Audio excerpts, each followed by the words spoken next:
Bernard Garrette, cracked it. How to solve big problems and sell solutions like top strategy consultants.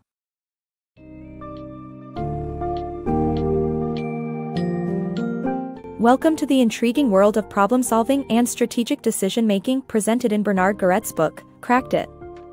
How to solve big problems and sell solutions like top strategy consultants. This book summary unfolds a journey through the realm of organized thinking, overcoming pitfalls, and employing the 4S method. Stating the problem, structuring the solution, solving the problem, and selling the solution, for tackling various challenges across different industries. Explore how the Tosca framework, hypothesis-driven approach, issue-driven approach, and design thinking can help you address complex business problems and achieve effective results.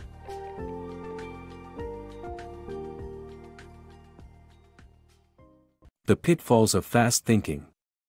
The story of Dell's decline demonstrates the dangers of relying on instinct and subconscious connections in decision-making, which psychologist Daniel Kahneman calls System 1 thinking.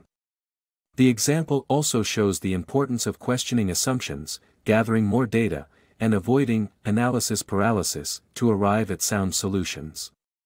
Even experts can fall victim to mental pitfalls, making a systematic problem-solving method like the 4S method a useful approach for any decision-maker to tackle complex business problems. Pitfalls in decision-making. Decision-making is difficult, and when done informally, can lead to pitfalls. The 5 common pitfalls to avoid are errors in defining the problem, taking solutions for granted, applying the wrong framework, framing a problem too narrowly, and failing to communicate the solution. The first pitfall to avoid is errors in defining the problem. This can occur when the problem is not defined correctly, as seen in the music industry executives' lawsuit. The executives failed to see the potential in technology-enabled music distribution, resulting in the loss of revenue. The second pitfall is taking solutions for granted. Even when the problem is correctly defined, decision-makers can fall into the trap of starting with a solution in mind. This approach often leads to assumptions being made, and inadequate research being conducted. An example of this pitfall is in Danone CEO Frank Riboud and Grameen Bank's Mohammed Yunus attempting to tackle child malnutrition in Bangladesh by producing yogurt. They failed to research important aspects of the product such as storage, distribution, marketing, pricing and customer perceptions. The third pitfall is applying the wrong framework. Frameworks come with assumptions and can blind decision-makers to aspects of a problem that lie outside the framework. The story of the call center's HR director introducing personality algorithms to screen applicants and reduce turnover is a good example of this pitfall. High turnover was caused by other factors, not personality. The fourth pitfall is framing a problem too narrowly.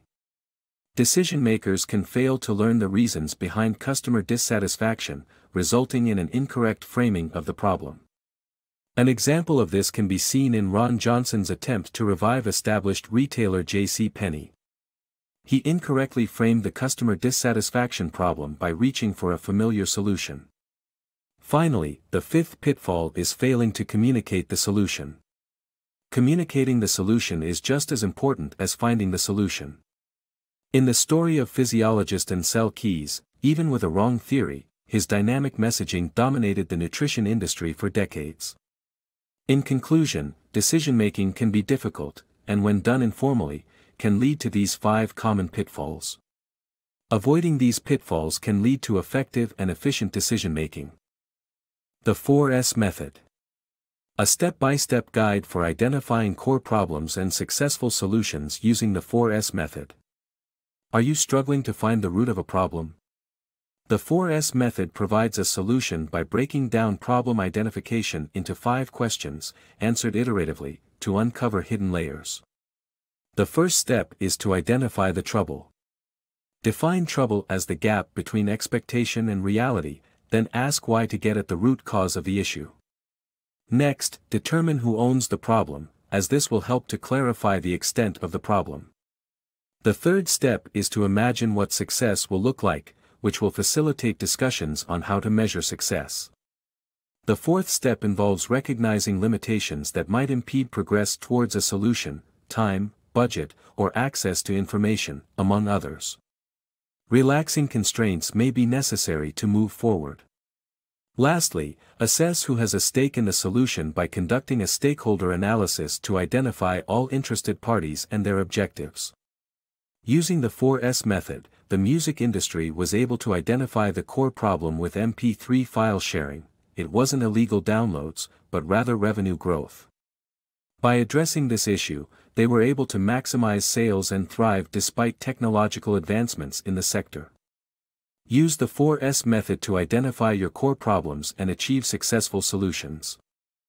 Streamlining the problem-solving process. The 4S method offers 3 options for structuring the problem-solving process. The hypothesis-driven approach is ideal when you have a potential solution in mind. The issue-driven approach is best used when you lack a strong hypothesis or time constraints. If neither of these approaches apply, a framework can be used to bring structure to complex problems. However, it is essential to avoid choosing frameworks that align with your preferred approach. Lastly, design thinking is a systematic approach for addressing multifaceted challenges by observing users to identify their needs and developing potential solutions. The 4S method encourages shifting from an intuitive and informal problem-solving approach to a structured, reasoned, and manual process. Mastering issue trees. Learn how to develop a comprehensive issue tree by breaking down complex problems into core questions and sub-issues. The key is to be exhaustive and disaggregate to ensure that all possible lines of investigation are considered. With this method, 20% of the issues will represent 80% of the solution. To illustrate, the French self-publishing platform LibreNova's expansion challenge is used to demonstrate how to construct an issue tree. This involved dividing the sub-issues into inquiries exploring various international expansion options and their assessment criteria for management and shareholders. By simplifying the tree, the problem becomes more manageable and easier to solve. Testing the viability of a candidate solution. When faced with a proposed solution, the problem-solving team at LibreNova utilizes a hypothesis-driven approach with the aim of validating its feasibility. This approach entails building a hypothesis pyramid made up of mutually exclusive and collectively exhaustive sub-hypotheses that underpin the candidate solution. If any of the sub-hypotheses is proven false, the lead hypothesis is disproved. The team subsequently analyzes the sub-hypotheses and assesses their impact on the business, allowing for the refinement of the candidate solution. In an instance where the CEO of LibreNova proposes collaborating with DeMark, a Canadian digital book distributor, the team builds a hypothesis pyramid containing 3 sub-hypotheses. Canada is an attractive market, collaboration on a sister platform is the best entry mode, and DeMark is a good partner. However, after testing for mutually exclusive and collectively exhaustive conditions, a 4th sub-hypothesis is added: collaboration with DeMark to launch a sister platform in Canada is the best available option. By utilizing a hypothesis-driven approach, LibreNova's problem-solving team can test a candidate solution rigorously and refine it based on the insights gained. Overcoming fear with design thinking. Doug Dietz, an industrial designer of medical imaging systems, discovered a crucial issue when a little girl entered the MRI suite and saw the environment as a frightening monster. With the understanding that children fear hospital equipment, Dietz and his team embarked on a journey to make medical examinations less daunting. They came up with the GE Adventure series, which transformed the MRI machine into a pirate ship or a spacecraft. To achieve this, they implemented design thinking by following 5 steps. Firstly, they empathized with their users, which entailed observing, engaging, and immersing themselves in the user's perspective. Secondly, they defined a problem statement founded on their research. Thirdly, they ideated by brainstorming and identifying the most promising ideas. Fourthly, they developed prototypes that turned abstract concepts into realistic models. Finally, they tested the prototypes, eliminated lacking ones, and presented a solution that users readily identified with. The GE Adventure series succeeded in making MRI scans less daunting and showed that design thinking can address even complex problems. Pitch with a clear storyline. Present your solution logically and effectively by organizing recommendations in a pyramid form. Begin with a clear and concise statement of your message, followed by supporting key points. Your storyline should reflect your problem-solving process in a hypothesis pyramid or an issue tree approach. The aim is to gain approval and action from the audience.